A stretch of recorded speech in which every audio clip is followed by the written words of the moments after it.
viendo cuáles son los componentes biomecánicos según como un encuentro de ligamentos y de dónde viene el sangrado del plexo venoso presacral, y entonces ya hace muchos años se conoce ese concepto. Entonces, ¿qué pasó? El paciente fue arrollado y como tenía problemas ya de identificación, lo llevaron a un hospital, a otro hospital, pasaron 4 horas valiosas, porque por eso les presenté que ese paciente a los 30 minutos ya estaba con sus estudios completos y entrado al quirófano. Entonces, cuando a mí me confieren este caso, pues hay que hacer la hipótesis del caso. Ya que dices tú, ¿por qué se murió? Y ya estaba hasta la CNDH, ahí participó la CNDH. La CNDH es la Comisión Nacional de los Derechos Humanos, emitió una recomendación al ISSSTE. ¿Qué tenemos de ver aquí? ¿Cuál es la hipótesis? ¿Por qué falleció el paciente? Porque el paciente, no me dejará mentir la doctora Graciela Gallardo, que ya se retiró por allá, es de que ocurrió una activación de un proceso inflamatorio generalizado a través de la isquemia, por eso le puse mucho énfasis en la sangre, ¿verdad? De al no interrumpir el estado de choque, se va a perpetuar y el paciente va a fallecer porque no fue correctamente manejado. Como llegó con signos estables, pero hipotensión, pues determinaron, Cristina, de subirlo a piso y prepararlo adecuadamente para operarlo. No se interrumpe el proceso inflamatorio, el estado de choque. Entonces aquí lo que tenemos que hacer nosotros es preservar, interrumpir el estado de choque manejándolo correctamente y también estabilizando. Pusieron fijador externo y ese fijador externo le dio a la vejiga, y entonces en la vejiga tuvo también una lesión de sonda y el paciente se infectó con una lesión nosocomial.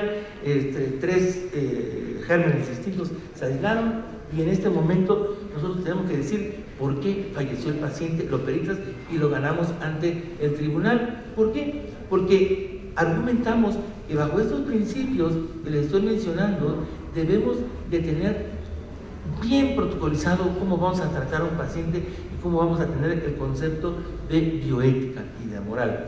El derecho internacional, los derechos humanos no nos ponen a nosotros en ventaja con el paciente o para tenerlo como las fuercitas, sino que tenemos que ver que es una retórica que utiliza el uso de los derechos humanos, pero tenemos que ponderarlo porque es una colisión de derechos a la salud. El respeto a la dignidad humana también. Es importante de tener esos preceptos a la hora de que manejamos a un paciente, sobre todo esta cuestión y el concepto de justicia, al César lo que es del César.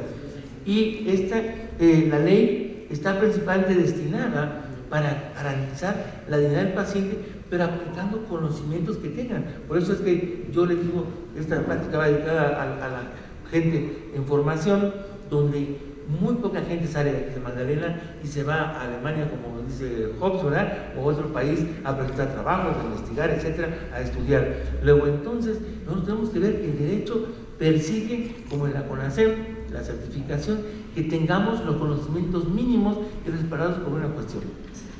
¿A qué vamos? Déjenme resumir, porque ya me queda poco tiempo.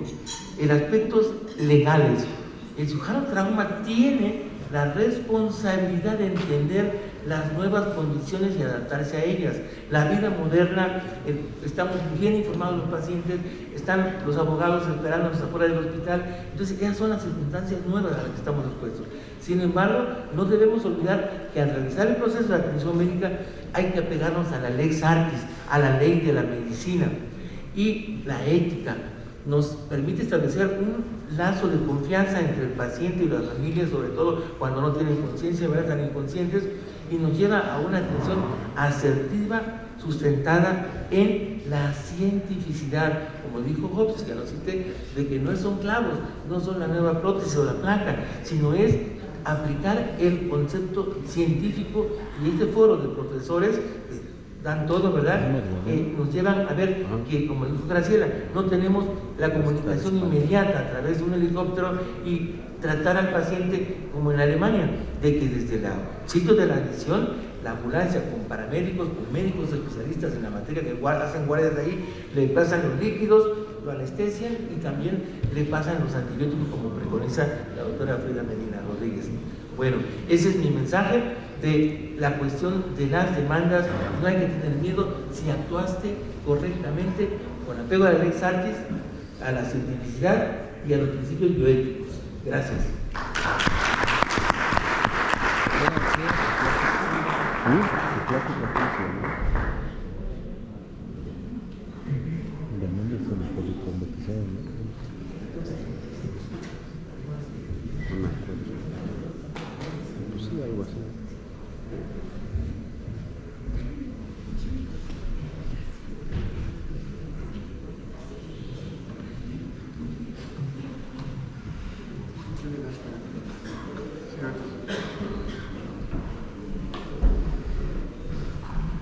¿Listo? Preparado. Aprendió bien con este muchacho.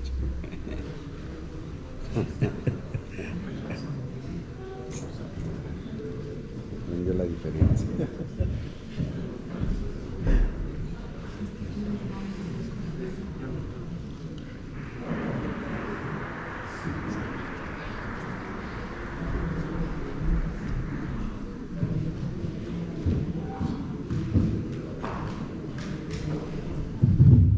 Muy buen día.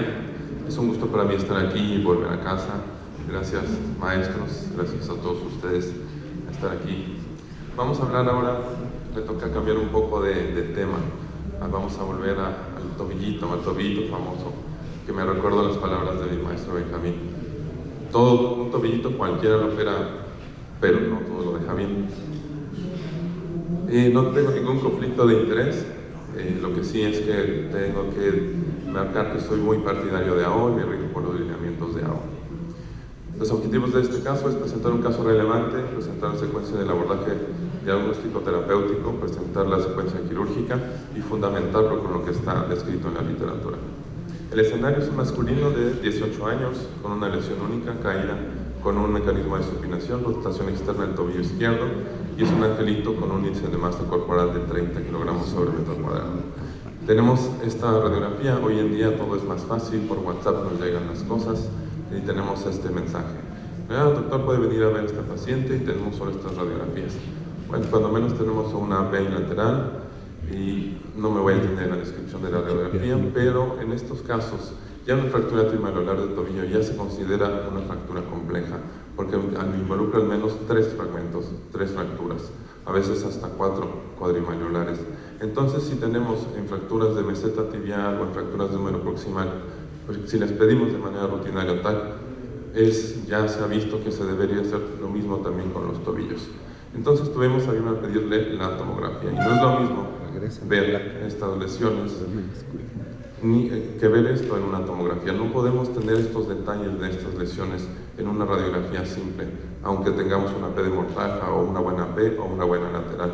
Entonces es así como podemos describir la personalidad de la fractura, ver los fragmentos intercalares que tenemos ahí y poder entonces conocer cómo se comporta nuestra fractura y empezar desde este momento a planificar, porque desde que recibimos al paciente comenzamos planificando y empezamos viendo los escenarios que nos podemos ver dentro del quirófano. Como lo hacemos y lo aprendimos de manera sistemática aquí y en AO, empezamos clasificando nuestra fractura, debemos de poner todo esto en el expediente, tomando en cuenta el principio mecánico, el implante, el tipo de reducción que vamos a hacer. La posición es muy importante porque esto nos va a determinar el abordaje. Y tener herramientas como el intensificador de imágenes, que eso sería vital, sino cuando menos una radio X portátil, isquemia en caso de los que lo usen, y los pasos críticos, las precauciones que ya tenemos previstas durante la planificación, pero que son un paso importante en el checklist o en la pausa quirúrgica antes de iniciar nuestra cirugía. De manera dogmática nos habían enseñado que si el fragmento posterior involucraba más del 30%, era quirúrgico. Bueno, eso es de una revista, lo ven en la referencia del lado derecho inferior, de una revista que ni siquiera era ortopédica y de hace casi 100 años, por lo que eso ya no se considera actual.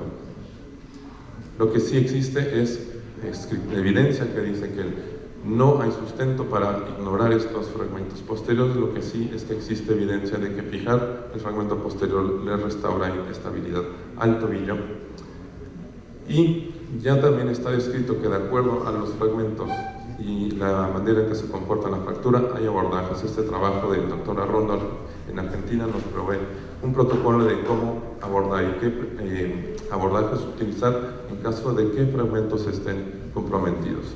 En este caso, el abordaje es un abordaje posterolateral normal, y que aunque si bien nos da el 40% de la visión de la tibia posterior, podemos acceder ahí tanto a la tibia posterior como al peroné en un solo gesto quirúrgico, sin necesidad de hacer más movimientos. Para posicionar al paciente es preferible que sea en decúbito supino. Nos hacemos la vida fácil para que nuestro ayudante pueda lavar. Vemos ahí que no tiene contacto la pierna con la mesa. Y muy importante también marcar que aquí podemos hacer desde el decúbito prono, acceder a la manualomedial. Marcamos nuestras referencias: el calcáneo, el tendón de Aquiles, el peroné, el nervio estrural de manera importante, y nuestra incisión, que debe ser una incisión grande al menos de 10 centímetros. Ya se ha determinado un método reproducible y fácil para determinar las zonas de seguridad. Si bien en este artículo fue realizado para hacerlo en cirugías de mínima invasión de tendón de Aquiles, por una manera muy fácil, tomando de referencia el cóndilo medial del fémur y trazando una línea hacia la punta del peroné, ya sea con el electrocauterio o con el aspirador, y marcar eso con un plumón, podemos determinar casi en el 90% de las veces el recorrido de este nervio cerebral. Porque, ¿qué pasa? Generalmente en estas fracturas con este abordaje nos vamos a encontrar el nervio cerebral. Eso es casi en el 90%, casi en todas. Y claro, tenemos que identificar, disecar, no lastimarlo, evidentemente. Y ya que hicimos todo esto, accedemos a nuestro fragmento posterior.